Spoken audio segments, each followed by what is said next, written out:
Welcome to Shamba Shape Up, Uganda. We are traveling all over Uganda to find hardworking farmers. We want to celebrate them while giving them the knowledge they need to make their farms more productive and adapt to climate change. We want to support them to get better yields and increase their income.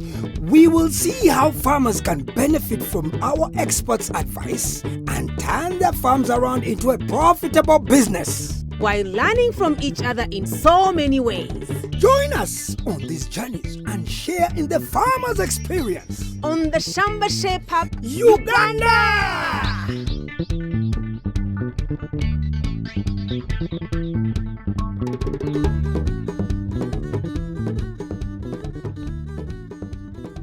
Shamba Shape Up has been to many parts of the region.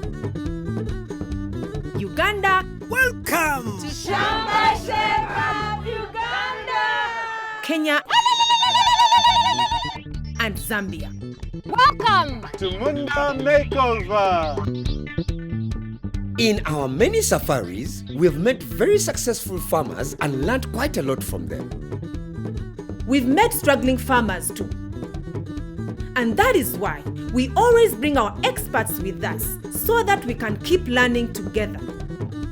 We've learned that the more time, money and energy you invest into your shamba, the higher your returns are going to be. Sometimes you really need a bit of help to shape up your shamba. And that's where we come in.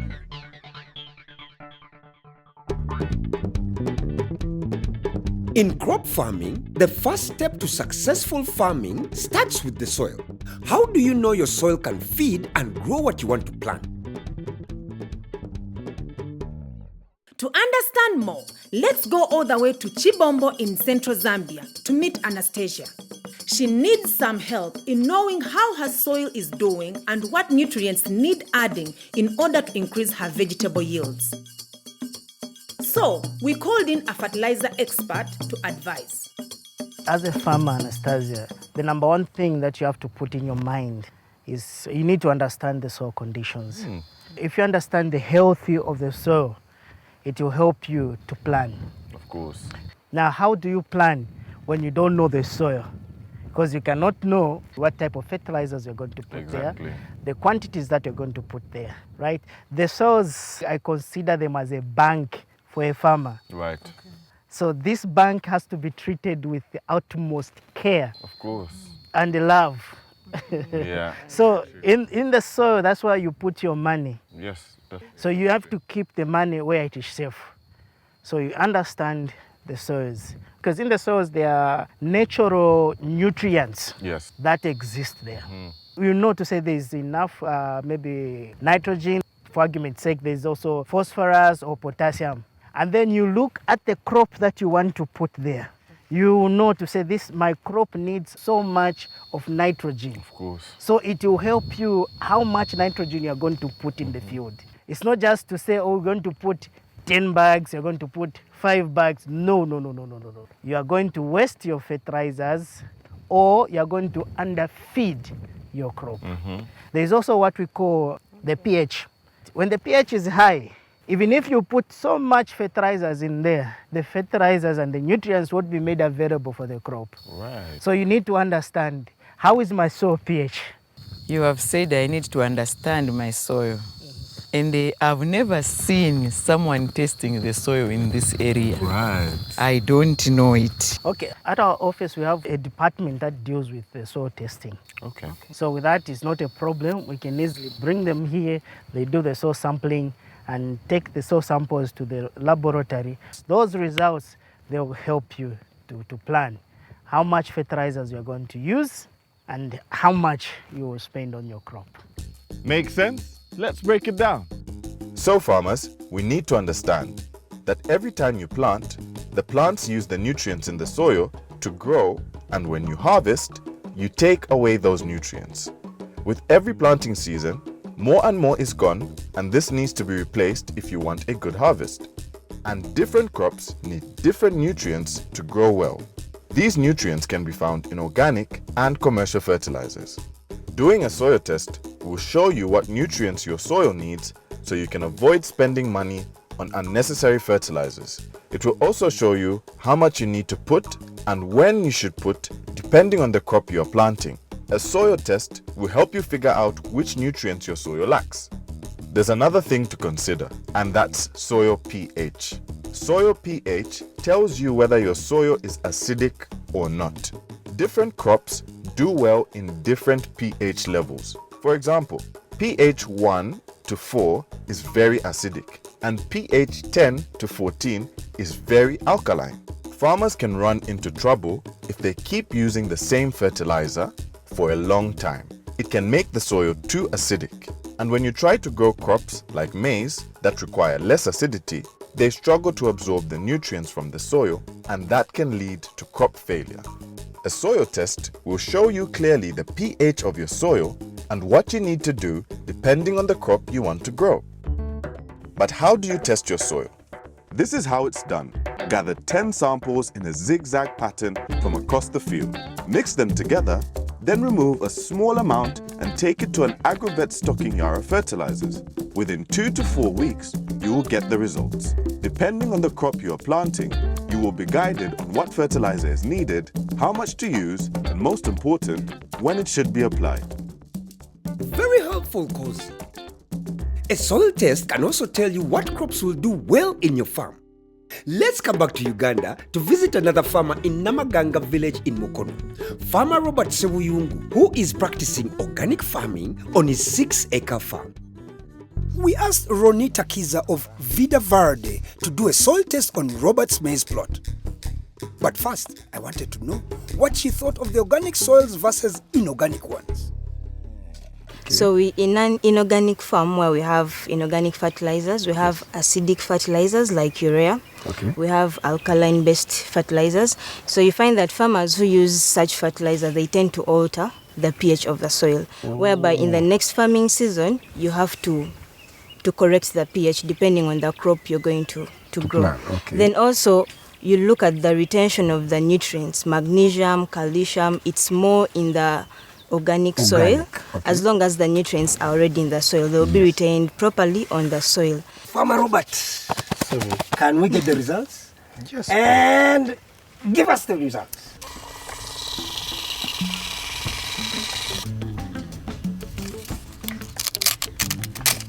Now, from our soil test, we can see that in this farm, potatoes can do well, beans, grains, which it's the maize here, and vegetables.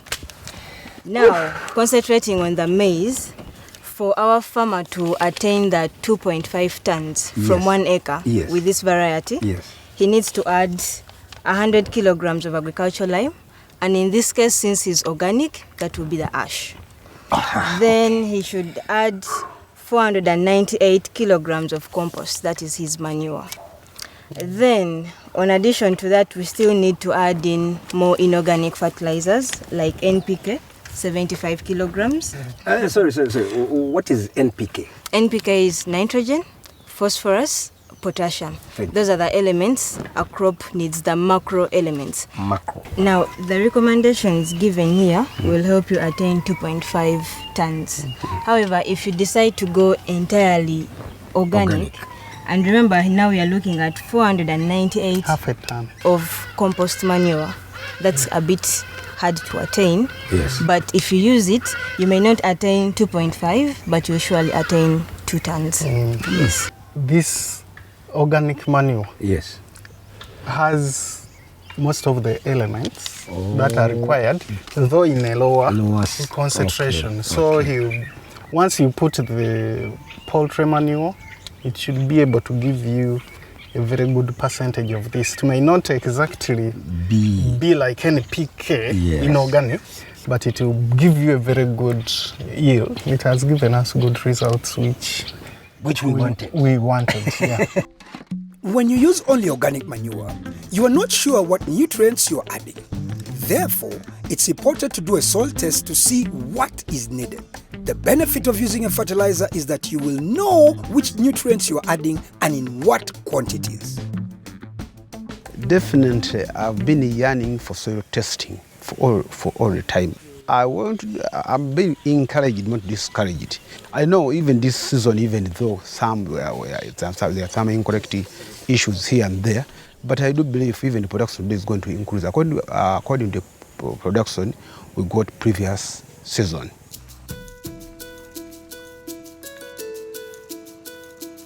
We are on our way to visit a farmer from Robert's group Balichewunya, Musa Kayongo, who is experimenting on his land. We are accompanied by agronomist Amin Kaliowa from Naseko Seeds. Musa has planted beans on one patch, maize on another, and then he has intercropped them with and without fertilizers on 2 other patches. So far, he prefers the intercropped patch with fertilizers. I wanted to see how much yield I can get from the beans, from the patch that has fertilizer and that with no fertilizer. And have you been able to get all that? Because we've already seen what you're doing the other side and what you're doing here. Have you managed to get what you're actually looking for? I got more yield from the beans where I applied the fertilizer. For sure, for the farmers to realize that using fertilizer is very important, this is the only way to prove it. You go in your field, you demonstrate it, at the end of the day, come up with the best, like the way Musa has done. We have a challenge of getting fertilizers. It is very expensive. What I can advise him, if you don't have capital to put in, don't plant more than what you cannot afford to care for. Like for example, Musa, he has like 2 to 3 acres. If you cannot afford to care for 2 acres, don't go and plant all that. What you do, you plant for one acre, which you can afford, so that you get what you are expecting to get at the end of harvesting season. We don't have irrigation systems. The drought and the long dry seasons affect our crops. First of all, we normally advise farmers to do early planting. Yes. We plant on the onset of what? Of rains. Then secondly, they must use varieties which are drought tolerant. Like the way Musa has planted bazooka here, it is a drought tolerant. That is bazooka from Naseko. It is one of the drought tolerant varieties which we have in Uganda. Okay. How to get them? You go to licensed stockists or agro dealers so that they give you this. But after buying this one, before planting it, you must do a germinability test. You get 100 seeds from this pack randomly. After getting those, you put them in a basin which is full of sand. Okay. But you have to pierce it at the bottom for water to drain. Then after 7 days, you just get the seeds which have germinated. If your seeds have germinated well, they must be with nice roots, proper leaves, because if it fails to germinate, then you know it's a fake? It's a fake, you have to take it back. A seed which is not fake, like for example here, this is bazooka, this is Naseko seed. There is where we see a logo. Like this one. Robert, you had Amin saying about this germinability. Did you actually do it here with Musa? We did it. Oh, you did it? Their seeds were, they germinated about 93%. Oh, okay, then that's good. That's very good. So farmers, now we know the advantage of getting your soil tested, the importance of using manure together with the fertilizer, and the importance of using certified seeds to help get good harvests. After the break, we shall learn how to make sure we make good quality compost for our soils. Then we will learn how to protect these nutrients once they are in the soil. See you after the break.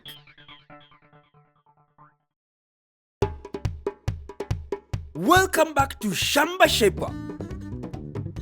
We've learned all about soil testing, using the right fertilizer for your farm, and the importance of using certified seeds. Now it's time to dive into making quality compost for your soils. For this, let's travel to Farmer Daudi, a coffee farmer from Mukono in central Uganda. Get ready to uncover the secrets to healthy soil. How have you been managing this dung? What I do, I heap it here from my club, then I take it in the garden. Madam Robina, I can see you're smiling. Is it a good thing? Are we practicing the right thing? Generally, it's not ideal. Okay.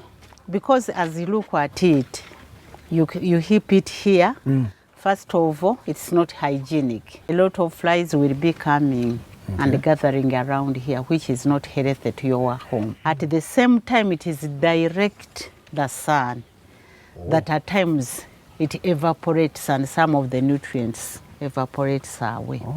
Even at the same time, when it rains, water will just take all the nutrients, especially the nitrogen.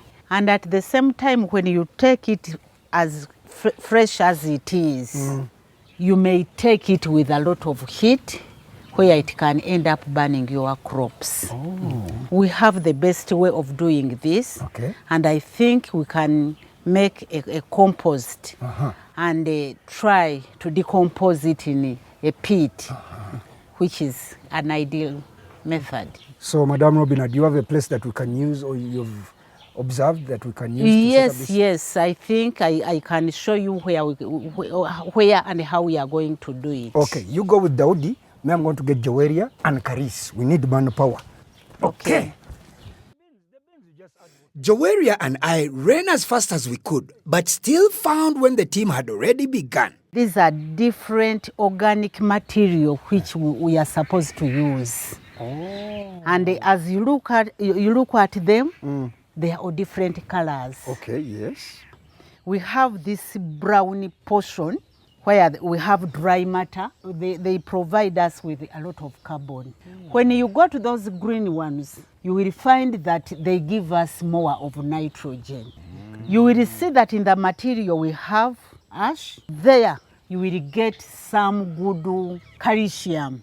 But when you look at the other real manure, it will provide us with the phosphate, and at the same time, it will give us bacteria, which will break down the whole system, and we get a full compost type of manure. But before you set that compost, there are some critical issues you are supposed to know. The width, it is supposed to be 150 centimeter.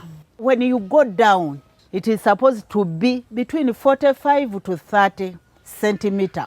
Now, as you can see, these are different materials. Yes. When we are laying them down, we lay them in layers. So we have to begin with this type. If you have maize stalks, the better. Okay. They will come at the bottom such that they can allow drainage.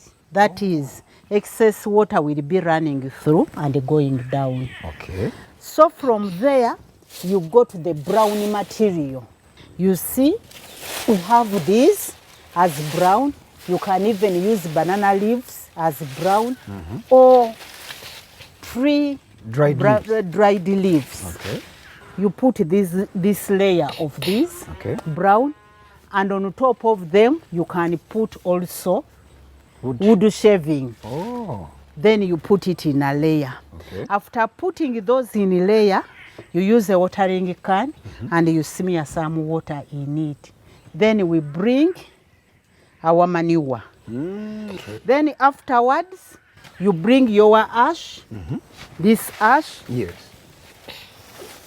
Then the last layer you are putting on top, plants with the broad leaf, so long as it is green.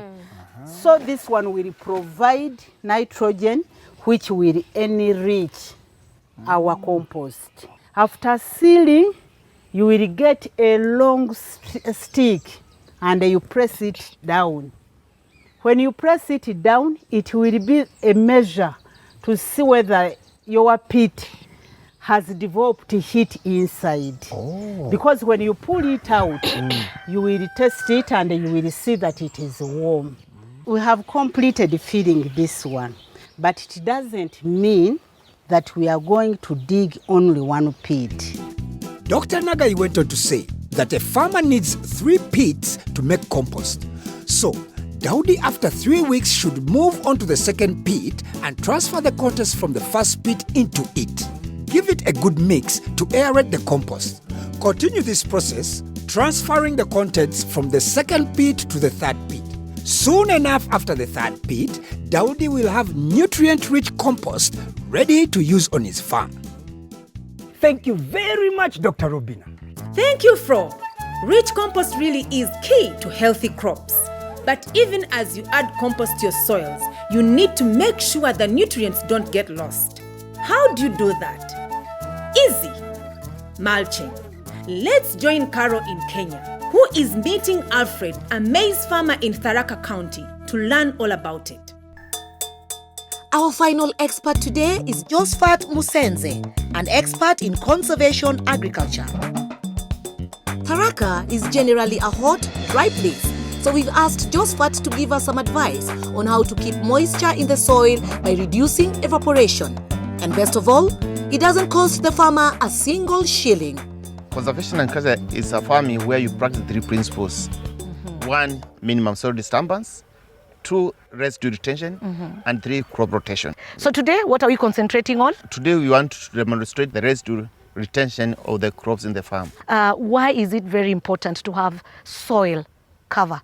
There is no direct heat from the sun. Why is that important? Meaning, there is no evaporation. It's very simple. So if there is no evaporation, it means with the minimal rain we have in Tharaka Nithi, the farmer can harvest. But with the direct heat from the sun, there is a lot of evaporation, the soil loses the water. And also above all, the soil also lose the pH value of the soil. It means the humus, the fertility of the soil will not be there. The soil loses its fertility. All right. The other thing is when we have the residue in the farm, when it decomposes, there is a lot of humus in the soil. And when there is a lot of humus, the soil is fertile and the soil profile is good. So for today, we want to enforce the issues of the residue by doing it practically with Alfred, so that Alfred now he can understand it and also he can use it also to train other farmers. Because can't remember, you can't give what you don't have. That is so he has to understand the principles very clearly. So what we are going to do today is to set a residue demo plot. In this residue demo plot, we measure 2 squares equal. 1 square will have residue, the other one will not have residue. Then on that also we use the same amount of water. We water the same 2 squares with the same amount of water. Then the farmer will see clearly the difference of where there is residue and where there don't have residue. Wow. All right. So it's a kind of a comparison. Exactly. And the farmer will now make a decision. Now, this is good, this is not good. Based on what he's seen. Exactly. All right. Seeing is believing. Let's do this. So first, we'll move the residues. Can I help? Now, what we'll do is we'll get 2 squares equal, which is sample now of the farm. In the first square, we will put residues. Still this one. So, in one plot, we are adding the crop residue and some manure to cover the soil. And in the other plot, we are leaving it open to the sun. Now, we will use the same amount of water to water the 2 demo plots to see the difference. We are assuming this is rain, which is now rain in these 2 farms. The soil is being carried by the water. Yes. Because it is the surface. Yes. In this surface, no running of soil because it is already mulched or covered. Yeah. After some time, we can see now the difference with the solar now we have here in Tharaka. Within a few hours, you will see different. All right. From the one with the residue and the one without. All right. So Josephat and Alfred, I think our work here is done for now. A few hours have gone by, and it's time to see what's happened to our 2 demo plots. As we scrape away the maize tovers, I think it's clear. The plot on the right that was covered is still looking wet. The one that was uncovered on the left is dry. Now, if we smell the soil, there's a marked difference. The one we covered still smells damp. And if the two samples are compressed in the hand, the covered soil is sticking together, while the uncovered soil is dry and crumbling. It's clear to see that the soil covered with a layer of mulch or crop residue holds water in the soil. But that's not all. Covered soil also helps stop weeds from growing too. So now we are sure to get a bumper harvest. So farmers, these are just but some of the tips to follow to ensure your soil is healthy. And that's all we have time for. Join us next week for another episode of Shamba Shape Up, Uganda! Now let's eat the cake.